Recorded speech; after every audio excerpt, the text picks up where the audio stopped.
J'ai appris des situations passées. On m'a aidé à passer autre chose dans la tête. Parce qu'avant tout, c'est dans la tête le plus dur. Hein. Le foot dans les pieds, on le perd pas parce qu'on n'est pas gardé. C'est dans la tête. La résilience, je pense que c'est quelque chose qui est important pour tout le monde, mais qui, pour moi, a fait la différence. Ancien joueur formé à l'Olympique Lyonnais, je coach désormais au quotidien des footballeurs professionnels sur l'aspect mental. La clé de la réussite des plus grands joueurs est mentale, et ce sujet reste pourtant largement incompris. Je suis Adrien Cabon, et ce podcast a pour but de te dévoiler les secrets mentaux pour atteindre ton plein potentiel dans le football. Bienvenue dans le Mental Football Club. Salut mon ami footballeur, aujourd'hui j'ai le plaisir d'accueillir sur mon podcast du Mental Football Club Florian Lejoncourt. Donc Florian Lejoncourt, c'est un défenseur central de 29 ans qui est né à Quimper et qui joue aujourd'hui en Bundesliga 2 dans le club d'Elversberg. Et il a déjà plus de 100 matchs en professionnel à son actif. Mais tu vas voir que son parcours a été semé d'embûches. Salut Flo, j'espère que tu es en forme. Merci beaucoup d'être là pour le premier épisode du Mental Football Club. Bonjour, salut à toi, ça va Adrien ? Ouais, pleine forme. Avant de démarrer, Flo, je pense que c'est important de tout de suite dire aux footballeurs qui nous regardent de bien évidemment vous abonner à ma chaîne YouTube, liker la vidéo et puis n'hésitez pas à commenter tout de suite en fonction de l'échange qu'on va avoir au fur et à mesure avec Flo pour avoir votre avis et nous faire vos retours. Du coup, avant de démarrer, Flo, je rappelle un petit peu le principe du Mental Football Club. Le but, c'est que lors de chaque épisode, avec l'invité que je reçois, le footballeur, on aborde une thématique mentale spécifique. Et donc, au vu de ton parcours, ce que je voulais aborder avec toi, c'était du coup cette capacité à rebondir après l'échec. Donc, c'est ce dont on va parler aujourd'hui. Et puis, avant de rentrer en détail là-dedans, je vais quand même rappeler dans les grandes lignes ton parcours. Tu as commencé le football dans le club amateur de Châteauneuf, en Bretagne. Puis ensuite, tu as intégré le Pôle Espoir de Ploufragan, où on a passé ensemble 2 ans, tous les deux, de 13 à 15 ans. Tu as dû batailler ensuite pour signer ton premier contrat professionnel à Caen, après des expériences à Guingamp et à Concarneau. Et finalement, après 3 ans sans jouer avec Caen en Ligue 1, tu rebondis en National 1 à Concarneau. Puis tu as choisi du coup le championnat belge, où tu as été sacré champion de 2e division en Belgique avec Molenbeek, avant de rejoindre du coup le SV Elversberg, donc en 2e division allemande, en février 2024. Donc, première question que j'ai pour toi, Flo, c'est est-ce que tu as l'impression d'avoir vécu le parcours du combattant avant d'atteindre ton objectif justement de jouer en professionnel ?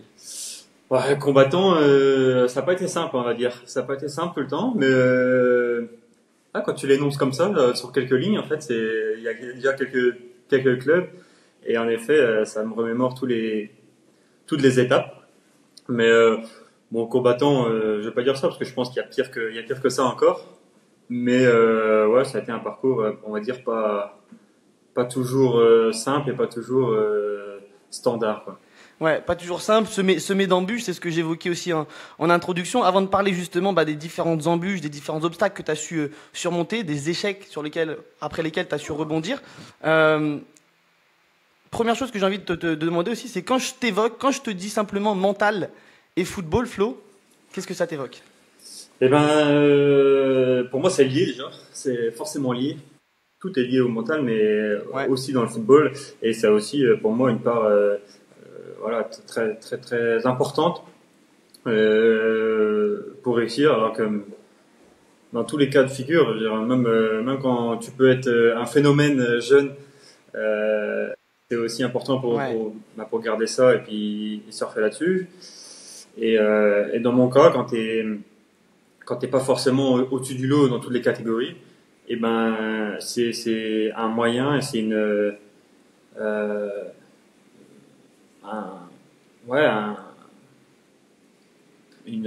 manière avec laquelle on peut passer au-dessus de tout ça et on peut voilà, continuer à franchir les paliers et puis avancer. Par rapport à ça justement, parce que c'est intéressant, toi on reviendra un petit peu sur cette notion parce que du coup comme je l'évoquais, on a été au Pôle Espoir ensemble, on a joué du coup un petit peu ensemble quand on était jeunes au Pôle Espoir, et là t'évoquais le fait que t'étais pas un phénomène, t'étais pas forcément au-dessus dans les différentes catégories d'âge. Selon toi, à quel point est-ce que, avant de parler juste de toi, parce que ça on en reparlera dans ton parcours, mais d'un point de vue global, toi tu penses que À quel point est-ce que selon toi l'aspect mental impacte les performances d'un footballeur? Oh là là, c'est dur à quantifier, mais ça dépend peut-être de chacun. Moi, dans mon cas, euh, j'estime que le côté mental pour jusqu'à présent dans ma carrière, euh, peut-être a fait 80% du travail, quoi. Parce que j'estime qu'il y a eu plein de moments où si j'avais pas été capable mentalement de passer au-dessus, ouais, j'aurais eu pas mal de, de, de, de possibilités d'arrêter justement le- la progression dans ma carrière. Parce que parce qu'il y a eu plein d'opportunités pour lâcher. Là, aujourd'hui, au jour d'aujourd'hui, là, avec le recul que tu as, avec l'expérience que tu as, Flo, quand je te dis le mot échec aujourd'hui, qu'est-ce que ça t'évoque? Ouais, souvent c'est un mot que j'utilise, enfin qu'on utilise, mais c'est pas un mot que j'apprécie beaucoup parce que échec, pour moi c'est la fin de quelque chose. C'est voilà, c'est quelque chose qu'on rate. Mais moi j'utilise un peu plus le mot déception par exemple, où bah, on a voulu mettre quelque chose en place et puis ça n'a pas fonctionné et voilà, ça ne veut pas dire que c'est la fin pour autant. Enfin, moi c'est comme ça que je le vois, c'est comme ça que j'ai fonctionné et donc quelque chose qui n'aboutit pas, voilà, pour moi c'est une déception et on passe à autre chose et on reprend sur une nouvelle, nouvelle étape, un nouveau processus, enfin quoi que ce soit. Et donc moi je le vois comme ça. Échec pour moi c'est trop fort comme mot et et ouais c'est pas quelque chose que je trouve que ça peut mettre des barrières dans le processus si on réfléchit comme ça. Enfin moi c'est comme ça que j'ai fonctionné. Super, super intéressant parce que en effet là je rebondis tout de suite parce que là quand tu dis que t'aimes pas le mot le mot échec et que toi quand on parle d'échec c'est comme si ça s'arrêtait qu'il y avait rien derrière. Là ce que tu suggères, on est d'accord, c'est ça, c'est que dans ta perception des choses tu te dis bah en fait peut-être que là il y a eu un blocage, mais ça veut pas dire que derrière ça va pas me servir et m'apprendre des choses pour que plus tard j'atteigne ce palier et je franchisse ce cap entre guillemets. Ouais, tout à fait, tout à fait. Si on s'arrête, enfin, voilà, j'ai eu plusieurs étapes au cours de la carrière. Je me disais, si je prends ça comme un échec, c'est fini et j'oublie tous les rêves qu'on peut avoir en tant que jeune footballeur, en tant que jeune tout court, qui aime le foot. Donc, voilà, comme j'ai toujours voulu aller jouer le plus haut possible, et ben pour moi, c'était juste une étape, voilà, une déception, et il fallait trouver autre chose derrière ça pour continuer, parce que voilà, c'était pas une fin. Justement, venons-en à ces premiers moments difficiles. Dans ton parcours, il y a deux premiers moments difficiles avec deux échecs, deux déceptions significatives. Est-ce que tu peux évoquer le premier, du coup, qui se déroule à l'issue des 2 années que nous, on passe ensemble au Pôle Espoir de Ploufragan? Ouais, première déception parce que c'est la première, c'est le premier endroit où j'ai été pour vraiment pour le foot en fait. Parce qu'avant ça, j'étais dans une école classique, enfin, on était encore très jeune aussi, mais pensais pas forcément au foot. Et à ce moment-là, donc je fais tous les tests parce il y a plusieurs étapes pour rentrer à Ploufragan et j'y vais vraiment dans une optique de me juger par rapport au niveau régional, on va dire, ouais. Parce que pour alors c'est l'école de foot la plus haute, on va dire, côté régional. Et, et voilà, le fait est que je passe les tours et que je rentre dans cette école. Donc, à partir de ce moment-là, j'y vais là-bas pour le foot. Et forcément, après 2 ans, quand tu t'entraînes tous les jours et que voilà, on commence à parler du monde du foot et puis à te donner envie par rapport à l'après aussi, centre de formation et tout ça, et les clubs pro, et ben, tu te rends compte que pourquoi pas toi et t'as envie d'y croire. Surtout que bon, c'est des écoles comme ça, pour l'espoir, souvent il y a quand même un bon pourcentage qui arrive à signer dans ces centres de formation. Donc t'as envie d'y croire et puis ben t'arrives à la fin où t'as quelques copains qui signent à droite à gauche et à la fin, toi, tu restes sans rien, sans proposition. Donc forcément, tu te vis un peu comme un échec au moment même. Et par la suite, je pourrais dire que c'était une déception. Mais, euh, mais sur le moment, ouais, un échec et parce que tu as pris goût et voilà, tu commences à te rendre compte que faire du foot tous les jours, ça te plaît. Et après justement, donc après ce premier échec, tu vas rebondir très vite justement, puisque du coup, tu vas faire une grosse saison avec ton club amateur de Carfintin, et Guingamp va finalement te recruter à 16 ans. Et après 2 saisons à nouveau avec Guingamp en formation, à 18 ans, c'est là où tu connais une deuxième déception, un deuxième coup dur. Est-ce que tu peux nous parler à nouveau de ce deuxième coup dur dans ton parcours là, qui arrive assez rapidement aussi dans ta... Ouais, donc avec quelques années de plus, du coup, évidemment, plus tu grandis et plus tu te rapproches du monde professionnel, en termes d'âge du moins. Euh, donc, j'arrive très très heureux d'avoir cette un peu une deuxième chance, on va dire, d'arriver à Guingamp parce que j'arrive avec un an de retard sur toute ma génération, parce que souvent ces contrats sont sur 3 ans, et du coup, il me reste plus que 2 ans. Et mais je fonce et sans trop réfléchir, sans me mettre en dessous, et je fais 2 belles années. 2 belles années, donc une fois de plus, tu veux y croire et t'as tout fait pour que ça réussisse. Et t'arrives à la fin ou à la fin de ce contrat U19 là, normalement il y a quelques joueurs qui ont ou qui vont intégrer le groupe réserve d'abord. Et voilà, et petit à petit, tu te rends compte que tu vas pas souvent t'entraîner avec eux, et puis et c'est les copains à côté qui y vont, et voilà. Donc encore une fois, pas trop de surprise au dénouement parce que voilà, j'ai quand même toujours cette faculté de venir voir les choses et voilà, assez lucide sur les situations. Donc voilà, pas surpris à la fin parce que j'ai vite rendu compte que ça allait être compliqué. Mais une fois de plus, quand le moment arrive, toujours ça, hein. Tu peux le savoir, mais quand on te le dit en face, c'est toujours là le moment le plus dur. Donc quand arrive le rendez-vous à la fin et qu'on te dit clairement que on continuera pas ensemble, bah ouais, tu le dis encore comme une déception, ouais, parce que tu penses avoir à ce moment-là bien travaillé et voilà, ça fonctionne pas une fois de plus pour moi. Et, euh, et voilà, mais grâce déjà à la petite déception que j'avais eue avant, bah, je me dis que voilà, plus facilement que la fois d'avant, je sais que c'est peut-être encore possible de continuer parce que je l'ai déjà fait une fois. Donc, donc, elle est pas plus dure que l'autre, mais peut-être plus lucide sur la situation. Donc, je rebondis peut-être dans ma tête, peut-être encore plus vite. Et avec moins d'hésitation, je repars sur un nouveau projet.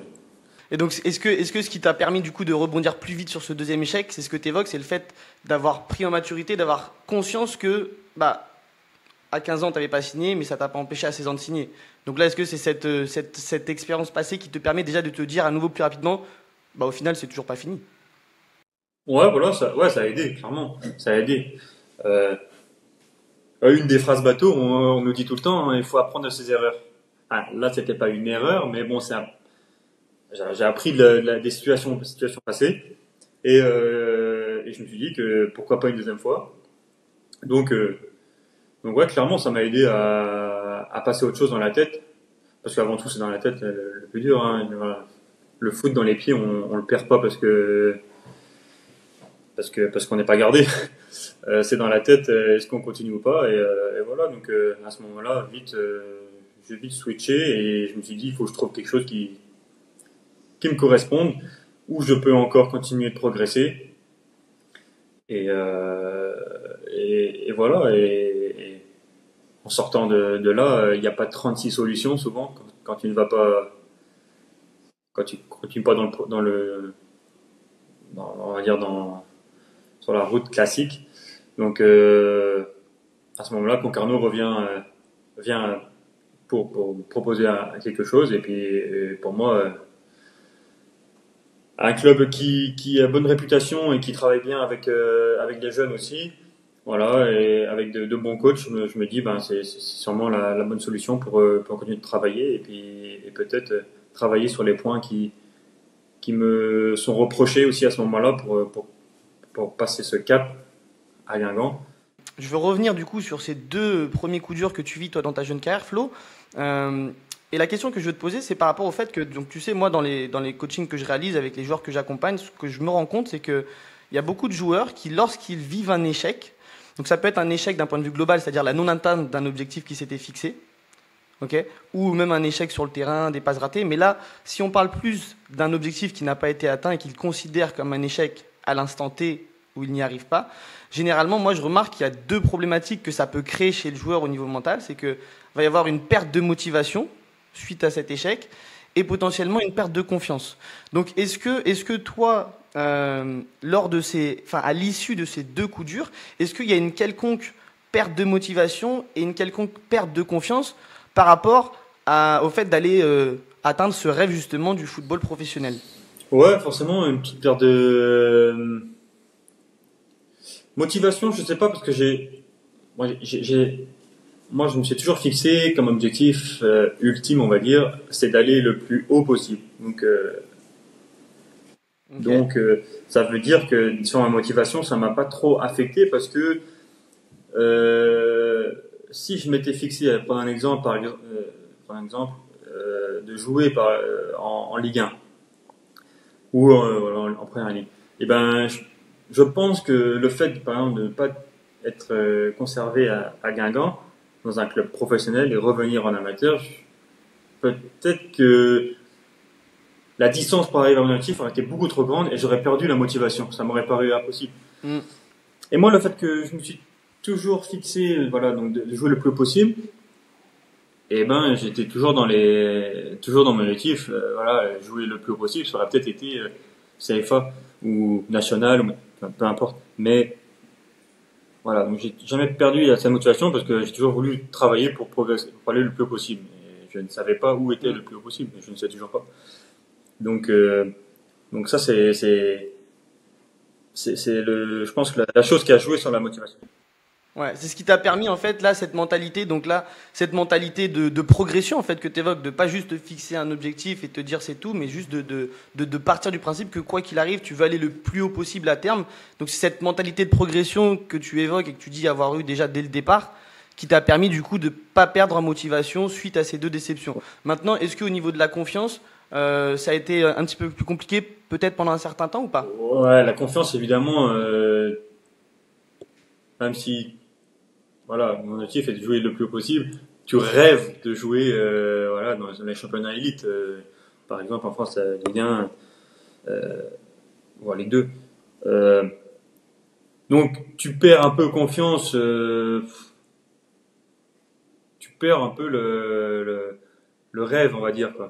Enfin, tu crois perdre. Donc, la confiance, ouais, peut-être qu'elle a diminué un peu à ce moment-là. Mais au final, très vite, j'ai vite switché et voilà, reconcentré sur moi, comment j'ai fonctionné et comment j'avais envie de fonctionner, c'est-à-dire toujours repartir sur du travail sérieux et puis continuer de progresser tout simplement. Et donc au final, vite refocaliser sur moi, mon process, on va dire, sur ma méthodologie et donc la confiance au final très vite revenue, on va dire, si elle a disparu un petit peu et voilà, est reparti toute confiance dans le nouveau projet que je démarre du coup. Donc certainement sur le coup après une déception tu perds un peu de confiance, de motivation, mais pour moi ça a été très très bref. Très très bref. Toujours animé justement par les nouveaux projets que je m'offre par la suite en fait. Ouais. Et surtout par ces nouveaux projets qui vont te permettre du coup de progresser et de poursuivre entre guillemets ce fil rouge qui te drive en fait. Ouais. Et à ce moment-là, c'est presque inconscient encore, parce que c'est pas toute cette ligne rouge, tout ce processus n'est pas, voilà, et je suis pas aussi développé mentalement, et voilà, j'ai pas tous ces outils encore, euh, donc, euh, donc je sais pas forcément tout ça, mais oui, c'est clairement ça. Je suis déjà dans cette ligne, dans ce processus, et c'est ce qui me plaît, et c'est ce qui m'anime, c'est ce qui me continue de garder toute cette confiance et toute cette motivation pour continuer d'avancer.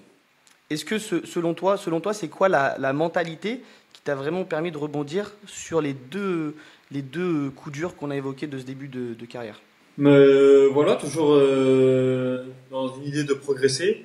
Quand je quitte Guingamp, voilà, la petite idée que j'ai en tête, mon plus haut niveau, c'est peut-être à ce moment la CFA, donc la N2, le niveau de la première équipe de Concarneau. Donc mon but à ce moment-là, c'est d'y atteindre. Je fais une saison donc en DSE et progressivement j'atteins le groupe d'entraînement dans l'année et l'année d'après je joue et je fais une saison pleine en N2. Donc à ce moment-là, voilà, je suis, je suis content de là où je suis arrivé. Je vois que mes coéquipiers, mes copains de Ploufragan ou de Guingamp, ben, ils sont pas beaucoup plus hauts que moi s'ils sont pour d'être en N2 pour le coup. Et donc voilà, je suis content et je continue du coup à plein de confiance et plein de motivation pour continuer de progresser. Et, euh, donc voilà, ça fait que je fais une super saison. Encore une fois, je reviens sur par exemple le fait de montrer du caractère sur les gros matchs. On joue un quart de finale cette année-là de Coupe de France et j'arrive à faire un bon match. Pour moi, c'était une première de jouer devant 15 000 personnes et, euh, et donc voilà, ça montre aussi du caractère et donc voilà, plein de confiance et je continue toujours dans cette idée de progresser et de continuer mon chemin sans fixer forcément de points de chute. Hmm. Donc toujours cette idée de progression, donc cette mentalité et ce ligne rouge. Donc t'as bien évoqué le fait qu'à l'époque tu n'en avais pas conscience. Là avec du recul maintenant tu te rends compte que en effet a priori c'est ça qui t'a permis de. Là-dessus pour donner de la valeur justement aux joueurs qui nous regardent, et pour préciser peut-être un peu ce que j'ai dit au tout début de l'épisode tout à l'heure. Ça c'est pareil une croyance que je viens travailler en coaching quand on vient travailler sur la fixation d'objectifs avec les joueurs. Quand je viens travailler sur la fixation d'objectifs avec les joueurs, je viens travailler sur leurs croyances. Et il y en a qui vont croire que le seul but d'un objectif, c'est d'être atteint et c'est tout, et après c'est fin. Et il y en a qui croient que le seul but d'un objectif, c'est de progresser le plus possible. Et donc toi, typiquement, aujourd'hui, tu es dans la croyance, et a priori, tu l'as sans doute toujours été, de quand je me fixe un objectif, mon but, c'est de progresser le plus vite possible. Et après, je vais m'en remettre d'autres pour aller toujours le plus haut possible. Et le but, c'est que quand tu te fixes un objectif, il te permet de te motiver au max pour avancer et puis après on voit où j'arrive entre guillemets et là ce qui est intéressant et ce que les joueurs qui nous écoutent peuvent retenir, ce que toi tu peux retenir mon ami footballeur là qui nous écoute, c'est que la croyance que tu dois avoir quand tu te fixes un objectif, si tu veux être dans cette même logique que Flo, dans cette logique de progression, c'est que tu dois te fixer un objectif dans le but premier de progresser de la meilleure façon possible, le plus rapidement, de façon optimale. Parce que si quand tu te le fixes, tu te dis il faut absolument que je l'atteigne, c'est ça le plus important. Et bien, ce qui va se passer, c'est que quand tu vas potentiellement peut-être avoir un contretemps ou un coup dur, c'est là où mentalement c'est plus difficile de l'accepter. Parce que là, il va y avoir beaucoup plus de remise en question. Alors que si dans ta tête c'est logique de progression, tu te dis, ok, j'en suis où dans ma jauge de progression? Je suis à 50, 60, 70%, ok, il me manque 30%. Et peut-être qu'à Guingamp, il te manquait 30% pour passer le cap. Tu es retourné à Concarneau, tu as eu les 30%, bam, contrat pro. Parce que tu t'es pas démotivé et que tu as continué à travailler. Donc ça, c'est quelque chose que, là, toi, mon ami footballeur qui nous regarde, pour bien comprendre, entre guillemets, en détail, là, les choses avec Flo, c'est de te fixer un objectif prioritairement dans cette logique de progression, même si, bien évidemment, quand on se fixe un objectif, à terme, c'est pour l'atteindre. Ouais. Et voilà, voilà, toujours avec un processus, le travail, pour moi, qui est quand même primordial. Et, voilà, et quand on fait les choses bien, et ben les bonnes choses arrivent. Et donc à la suite de ça, un contrat professionnel qui arrive, là, pour moi c'est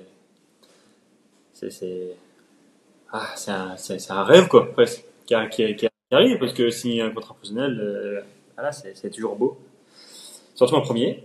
Et donc voilà, donc 3 ans à Caen, on y arrive.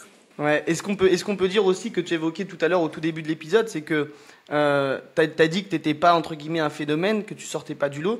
Est-ce qu'on peut considérer que t'étais plutôt un outsider entre guillemets pour signer un contrat professionnel quand t'étais plus jeune? Pour en arriver là, ouais. Pour en arriver là, ouais, au secteur, ouais. Après, j'ai toujours été quand même dans les meilleures équipes, dans les meilleurs joueurs de l'équipe, évidemment, parce que même si c'est pas forcément une obligation, mais voilà, j'ai toujours été quand même plutôt à l'aise, mais j'ai jamais été le joueur le plus waouh, le plus spectaculaire, celui qu'on retient de chaque match. Voilà, il y avait toujours meilleur que moi, et c'est pas forcément, je pense, une mauvaise chose, parce que je connais plus de très bons joueurs, de phénomènes qui se sont grillés les ailes que justement de outsiders qui sont arrivés plus haut, parce que je pense d'un côté un peu protégé de toutes ces gens qui parlent autour et qui mettent les jeunes joueurs sur des marches beaucoup trop hautes, et forcément quand on est jeune, et qu'on est même pas que jeune, mais ça dépend de la mentalité qu'on a, on a tendance à s'enflammer et puis à voir les choses trop grandes, et malheureusement ça gâche beaucoup de carrières. Donc avoir les pieds sur terre, pour ma part aussi, a été une chose très très bénéfique. Et donc du coup tout à l'heure tu l'évoquais un petit peu sur l'aspect mental, sur la part de mental qui toi t'a permis de signer pro, de faire carrière. Est-ce que du coup, si on reprend ce que tu m'as dit tout à l'heure, avec le recul, hein, maintenant, avec plus de 10 ans après, avec du recul, est-ce qu'aujourd'hui la part de mental qui selon toi t'a permis de signer ce premier contrat professionnel et puis après de réussir dans le football, comme là tu réussis et tu fais carrière dans le football, tu mettrais 80% de part du mental?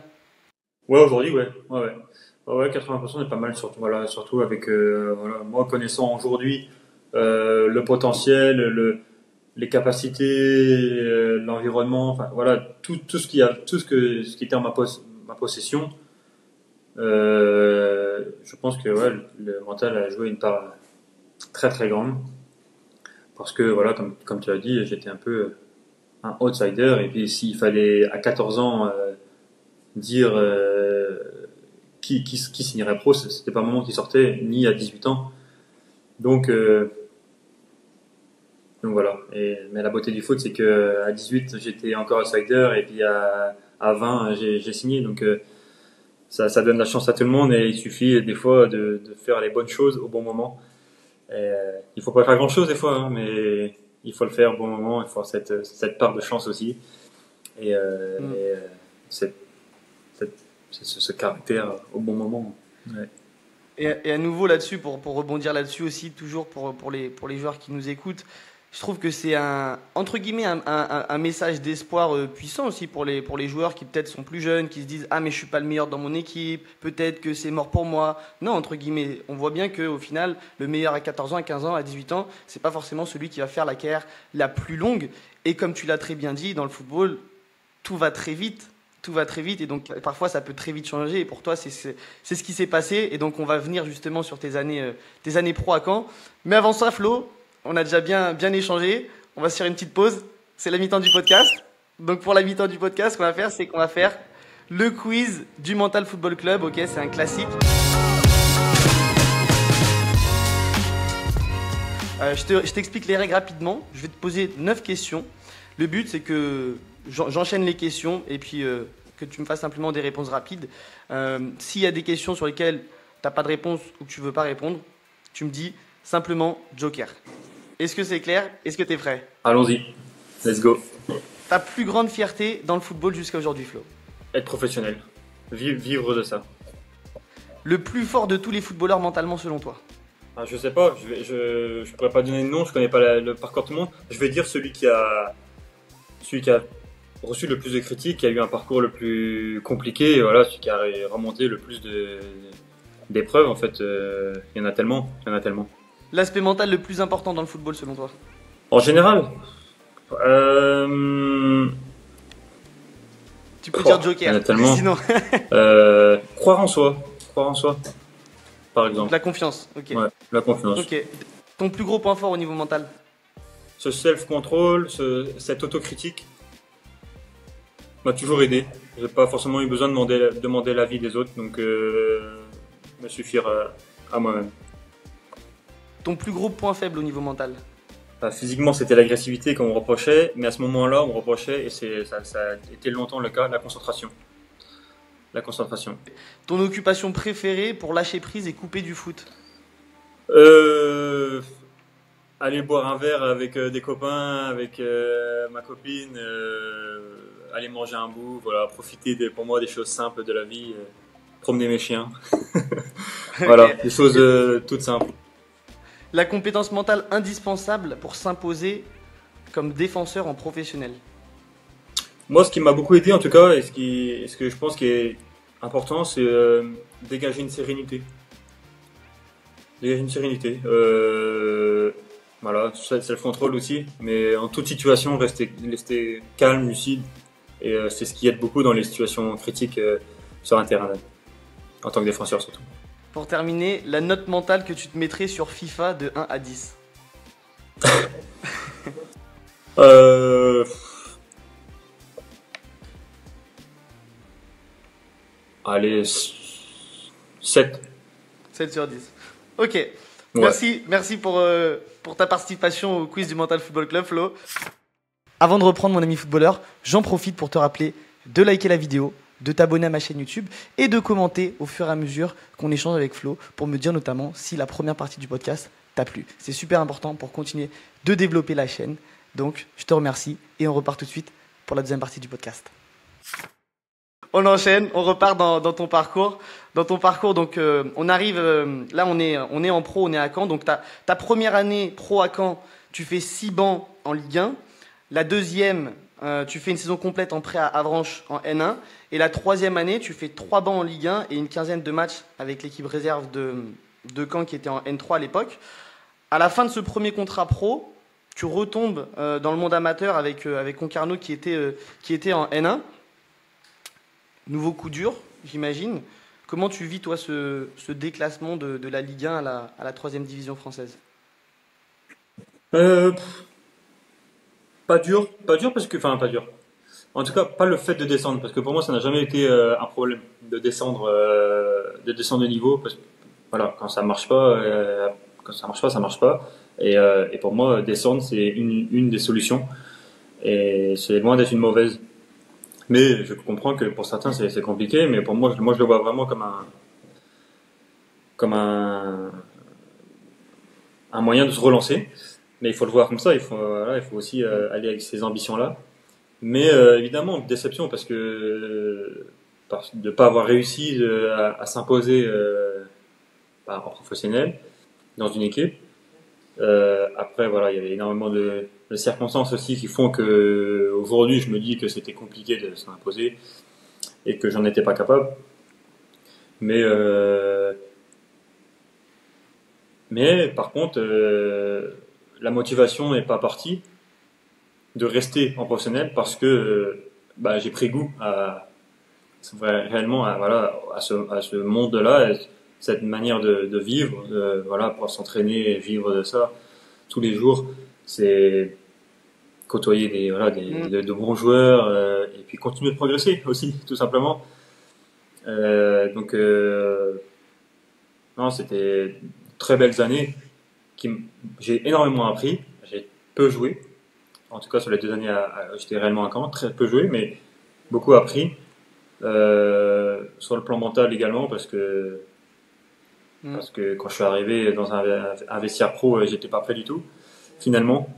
Parce que c'est d'autres compétences, d'autres qualités mentales que j'avais pas eu à utiliser encore en amateur ou dans des vestiaires de jeunes. Donc après ça c'est tout un autre sujet je pense. Mais mais voilà, il a fallu travailler, il a fallu apprendre à vivre avec tout ça. Et donc quand je sors de là, je me sens plus fort que quand je suis rentré. Alors je suis assez confiant, déçu de devoir redescendre, mais confiant de pouvoir repartir. Mhm. Et à ce moment-là, Concarneau que je connais, et, et voilà, qui fait du très bon travail aussi, enfin qui est reconnu dans son jeu, en N2 en N1 qui vient de monter. Je me dis j'ai tout pour réussir et me relancer. Donc j'y vais avec beaucoup de confiance et voilà, je sais pas, j'oublie cette étape de camp, mais je m'en sers et puis pour avancer. Ouais. Ok. Et lors de ton retour à Concarneau, sur ta première année, est-ce qu'elle se passe aussi bien que prévu en termes de performance? Non, pas aussi bien. Après, c'est quand même un niveau que je connaissais parce que j'avais fait une année pleine à Avranches, donc je connaissais ce championnat. Hmm. Mais non, des performances pas attendues. Maintenant aussi, avec du recul, évidemment. Et ben, je me suis rendu compte que je suis pas arrivé avec la bonne mentalité, le bon état d'esprit. Voilà, j'ai fait l'erreur un peu d'arriver en me disant, voilà, Florian, t'arrives du monde professionnel, t'arrives d'un club de Ligue 1, il faut que tu connais le championnat, il faut que tu te relances vite et il faut que tu fasses tout bien tout de suite et que tu montres que c'est toi qui viens dessus et que voilà tout ce genre de choses, un peu plus de pression que je me mettais pour réussir les choses sur le terrain, un peu plus de mal à accepter les les choses ratées, enfin voilà les passes ratées, voilà, les critiques, aussi. Donc voilà, ce qui a donné voilà des Hmm. performances pas attendues, pas voulues. Et mais bon voilà, rien de catastrophique à ce moment-là quand même. Je fais ma saison et ça dure pas non plus une saison pleine. Au bout d'un moment, je pense que j'irai une demi-saison à peu près et après je me suis rendu compte que c'est pas ça qu'il faut, pas ça donc j'ai rechangé un petit peu. Donc sur les 6 premiers mois où c'était plus compliqué parce que tu n'avais pas ce bon état d'esprit-là. Je rebondis là-dessus parce que c'est intéressant là dans tes pensées là en gros ce que tu te disais c'était quoi concrètement? C'était beaucoup de phrases en il faut, c'était quoi? Il faut que je sois le meilleur, il faut qu'on voit que moi sur le terrain. C'était quel type de phrases tu te disais approximativement? Il faut que ce soit mon nom qui ressorte, il faut qu'on me voit, je dois réussir, je dois casser la ligne en tant que défenseur, je dois gagner mes duels, Hmm. tu vois, Hmm. des trucs comme ça. Et le Ouais. fait de dire ça, ouais, ça me mettait, du coup, peut-être inconsciemment, parce que je ressentais pas la pression, mais inconsciemment, ça me mettait plus de pression. Et après, évidemment, si je n'arrivais pas, si j'atteignais pas tous ces petits objectifs, et ben, de la frustration à la fin des matchs. Mais évidemment qu'un défenseur peut pas gagner 100% de ses duels, peut pas réussir 100% de ses passes, ne peut pas marquer tous les matchs, ne peut pas être homme du match. C'est Ouais. impossible. Donc, voilà. Des premiers mois difficiles, mais des mois, encore une fois, Hmm. enrichissants et qui m'ont fait comprendre que c'est pas comme ça que ça fonctionne. Ouais. Est-ce que tu avais l'impression à cette période que lorsque tu te disais il faut que je fasse ça, par exemple, il faut que je casse la ligne, il faut que je sois performant, il faut que je sois décisif, et que sur le terrain bah, ça n'arrivait pas, est-ce que tu as eu l'impression que ton cerveau il s'est un petit peu retourné contre toi et qu'il t'envoyait plein de pensées négatives en mode qu'est-ce que tu fous là, Flo, Ouais, qu'est-ce qui se bah ouais, passe? c'est un peu ce qui m'arrivait après, ouais. Du coup, en me disant, Ouais, ouais, après le match. et pourquoi t'as fait ça? Mais pourquoi tu fais ça? Alors que avant le match, c'était fais-le. Tu vois, c'était au final, Hmm. ouais, c'est se retourner contre moi au final. Et c'est Hmm. ni avant ni après, ça m'apportait rien de bon au final. Hmm. Parce que c'est impossible de Ok. faire des matchs parfaits pour moi, enfin, Hmm. ou c'est rare du moins. Mais donc il y a toujours des choses ratées de tout le monde, donc il n'y a pas 100% de réussite. Donc voilà, il y avait toujours de la frustration au final. Ouais. Et là-dessus, je vais rebondir pour donner de la valeur aussi à nouveau aux joueurs qui nous écoutent. Là, c'est super intéressant ce que Flo évoque. Pareil, ça, c'est des choses que je retrouve beaucoup en coaching avec les joueurs que j'accompagne. Des joueurs qui vont se donner des intentions de jeu en il faut ou en je dois, en fait, et qui créent des obligations, en fait, au niveau de leur cerveau et au niveau inconscient. Et ce qui se passe dans ces situations-là, et ce que Flo là évoque très bien, qu'il a vécu, c'est que en se donnant ces obligations, en fait, son cerveau, il enregistrait le truc de bon, bah voilà comment ça doit se passer.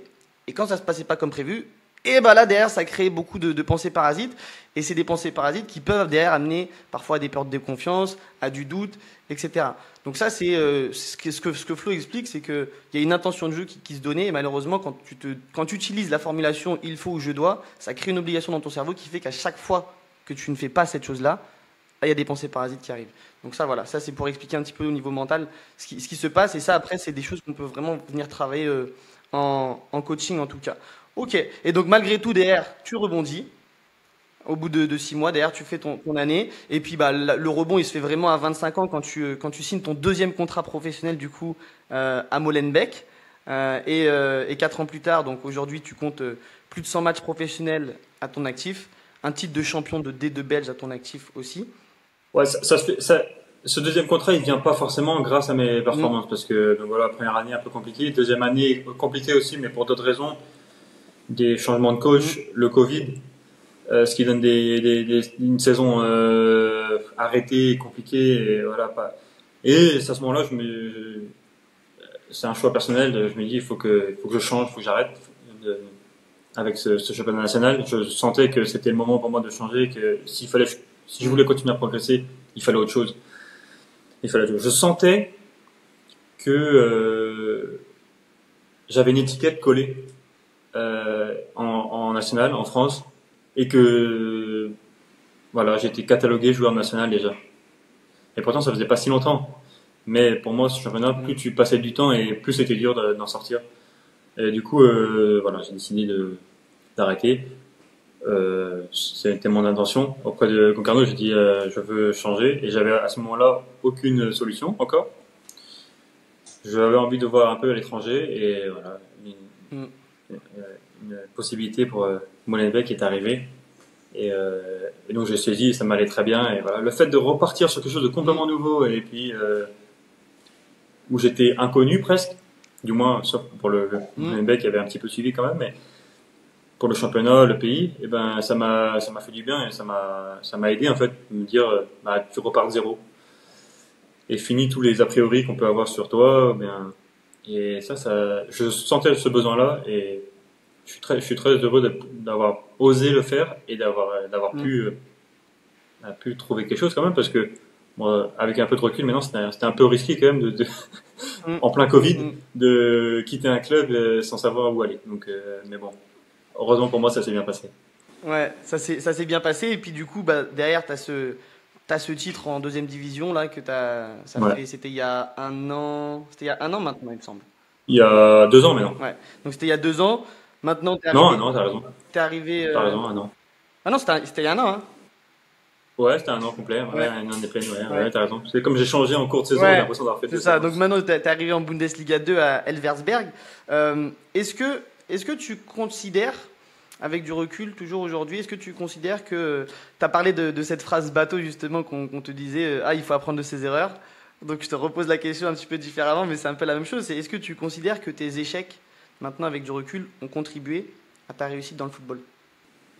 Ouais, complètement. Complètement. Pour moi, c'est mon parcours. C'est ce qui m'a forgé. Ce qui m'a aidé, ce qui m'a formé. Ce qui a fait de moi ce que je suis aujourd'hui dans le football, même si c'est n'est que en deuxième division allemande. J'en suis déjà très fier et pour moi c'est ce qui m'a amené là. C'est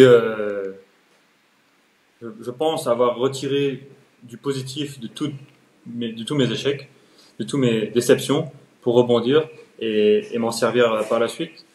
Aujourd'hui, si je dois vivre une nouvelle déception, que ce soit dans le foot ou même autre chose, hein, et ben, euh, et ben j'aurai plus d'armes pour euh, pour affronter ça et pour passer au-dessus et pour me dire que que ça s'arrête pas là et que par la suite, il y a certainement autre chose sans savoir ce que c'est, comme à chaque fois. On ne sait pas qu'est-ce qu'il y a. Mais tout dépend de soi, en fait. Et voilà, c'est ce que j'ai appris et c'est ce que maintenant je me dis qu'en gardant ce processus, en fait, cette ligne directrice qu'il faut adapter, qu'il faut améliorer tous les jours, tous les ans, mais en gardant ça, cette trame tu continues d'avancer, en fait.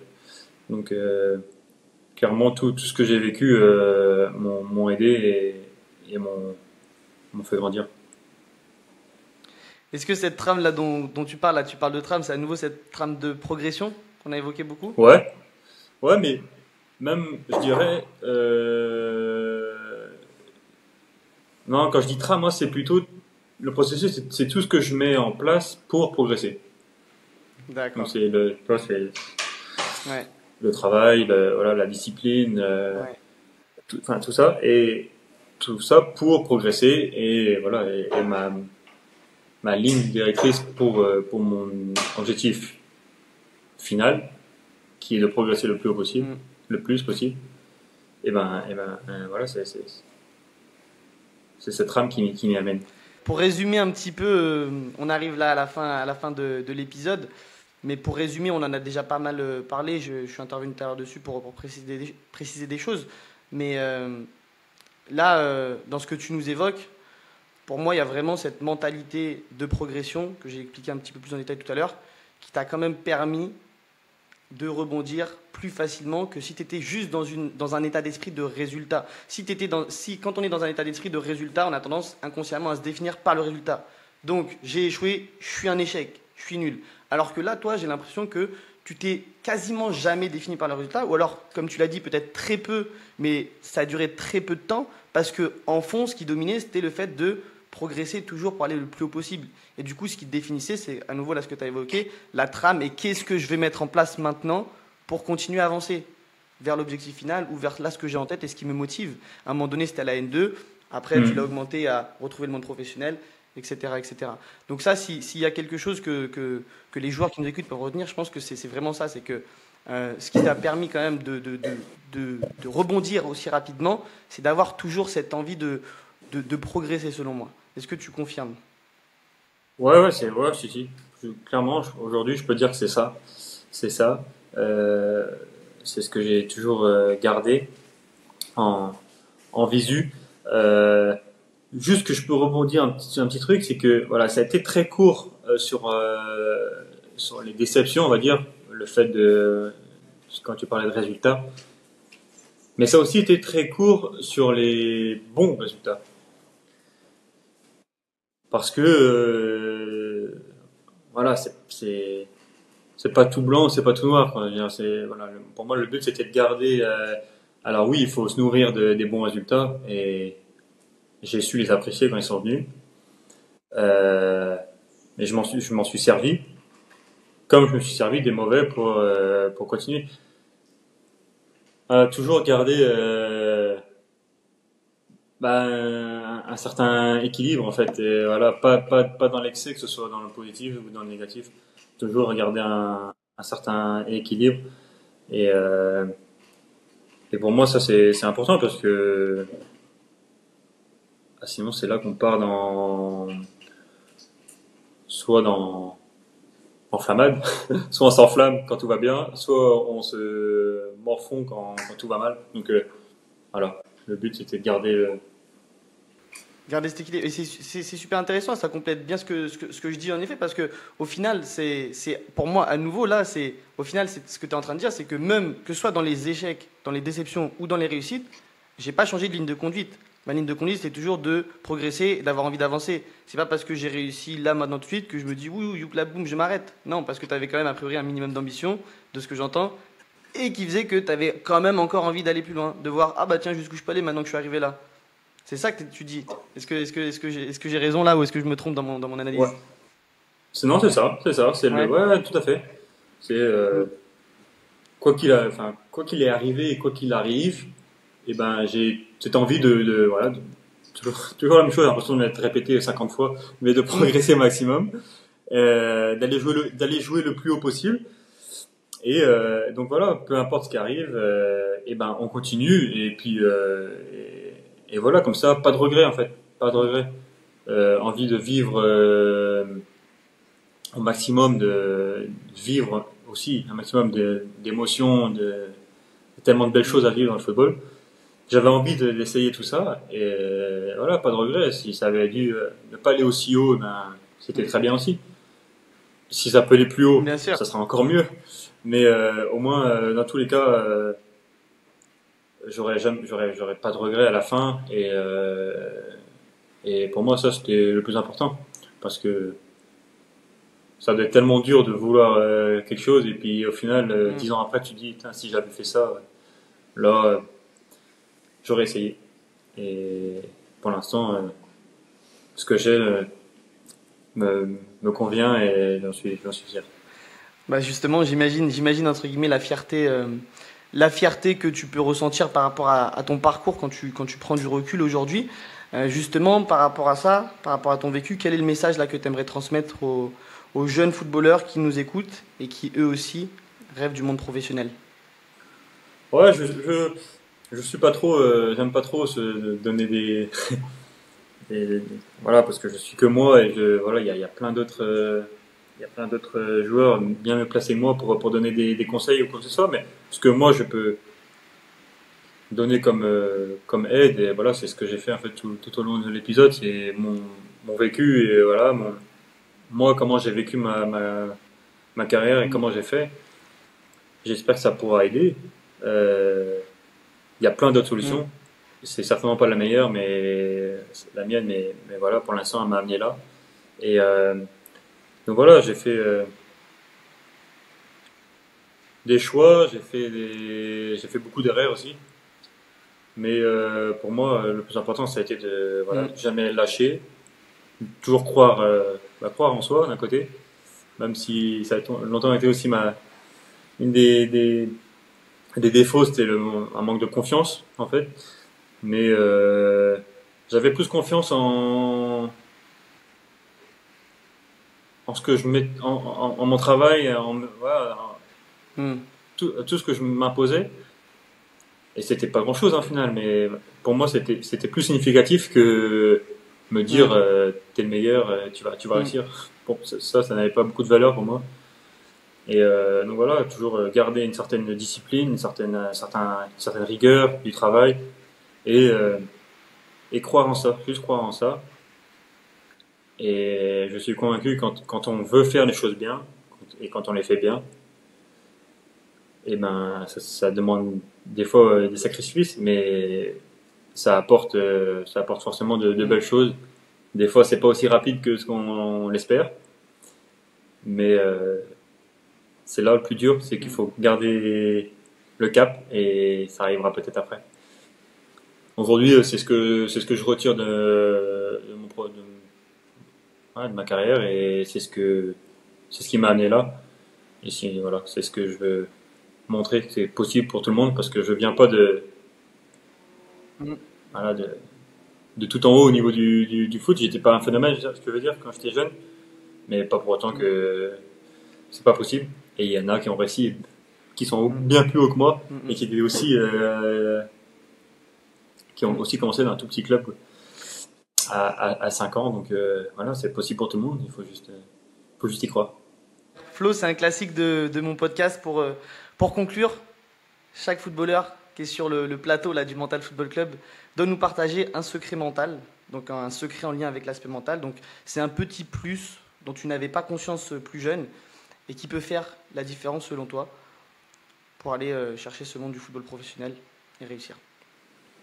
Qu'est-ce que je peux ressortir personnellement de moi, s'il y a un mot qui doit résumer une qualité, qui doit résumer un peu mon parcours, on va dire, je pense que bah, je sais pas si on l'a utilisé déjà dans le podcast, mais c'est la résilience. Ouais, je pense que c'est quelque chose qui est important pour tout le monde, mais qui pour moi a fait la différence, euh, qui m'a permis de passer au-dessus de certains et de certaines choses. Mm. Et, et voilà, dans un milieu compétitif, Mm. de compétiteurs, Mm. et des fois il faut passer au-dessus des autres, et voilà, c'est ce qui m'a permis d'en arriver là. Jamais lâché, et puis et voilà, ce côté du mental, de la résilience est important. Super. Bah, merci Flo. Et puis pour préciser, hein, bien sûr, pour ceux qui nous écoutent, quand Flo parle de résilience, la résilience est vraiment la capacité à rebondir suite à un échec. Donc voilà. Écoute Flo, je suis super content. Merci beaucoup d'avoir fait cet épisode avec moi.